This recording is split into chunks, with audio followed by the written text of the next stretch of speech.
want to ask you about this big story here that's raised a lot of eyebrows in Australia. The U.S. has imposed sanctions on UN Special Rapporteur Francesca Albanese, no relation to our own Prime Minister Anthony Albanese, over her attempt to involve the International Criminal Court over Israel's military offensive in Gaza. Now, the Italian lawyer has called on the UN Human Rights Council to take court action against the U.S. and Israel, and she wants to cut off trade and financial ties with the state of Israel. U.S. Secretary of State Marco Rubio has accused her of bias, claiming that Washington will not tolerate her actions. Now, I'm on Team Rubio here, and this just seems like the typical UN anti-Israel persecution. But what do you think is going to be next here in this relationship between Trump, Francesca Albanese, and the UN? Well, I'm old enough to remember when UN human rights rapporteurs actually cared about human rights rather than social justice or woke policies. Yes. At the heart of the fact that over 25% of the UN's budget comes from the United States. And at some point, if you have that big a stake in paying the bills there, you get to have some kind of say. And that means human rights rapporteurs should focus on human rights, not make political statements, not make recommendations for policy. That's handled by other people at other times, especially in the respective countries. Do you think that, you mentioned that big budget, that big UN contribution budget. We've seen Trump cut all sorts of other things. Do you think there's going to be a point where he starts to look at that line on the budget and say, why are we paying all of this money? Well, Speaker of the House Mike Johnson has said there's going to be a second bill, a second reconciliation bill, maybe even a third, in which other budget cuts will be proposed.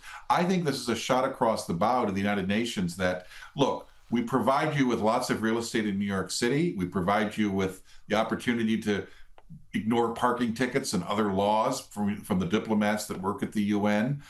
But the one thing we're not going to have happen is you basically thumbing your nose at the United States and expecting the United States to pay your cushy pensions and staff and salaries. Indeed. Hey, speaking of cushy staff and salaries, Harvard University.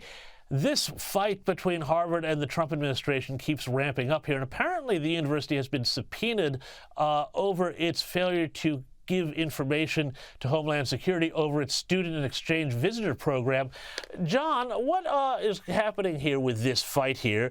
Because Trump seems to really be keen on making a very big example of Harvard, and not without reason, because talk to a lot of people, they say Harvard has really just become less of a university and more of a hedge fund with classrooms attached. I couldn't have said it better.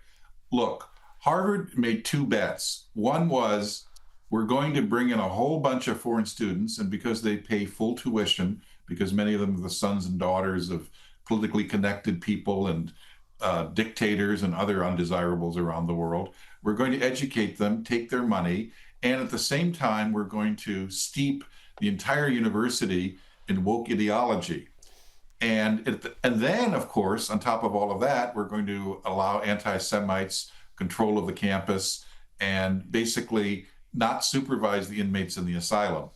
Well, all of that is their right to do so. It's a private university, but it is not their God-given right to expect hundreds of millions of dollars from taxpayers to pay for all that. He who calls the tune is the one who pays the bills. Absolutely, and that's right. what we're about to discover. Now, Harvard obviously has a $53 billion endowment. It could take that down, but obviously it doesn't want to. It's addicted to federal research funding.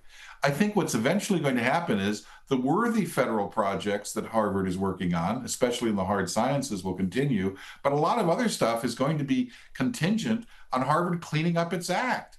Is it part of the United States of America, or is it a separate stateless zone akin to the United Nations that basically pretends that it's part of the rootless international community rather than anchored in the United States? John, that's so perfectly put. And I can tell you what, we have a few problems with universities a bit like that here in Australia. You won't be surprised to find out. John Fund, thanks as always for joining me.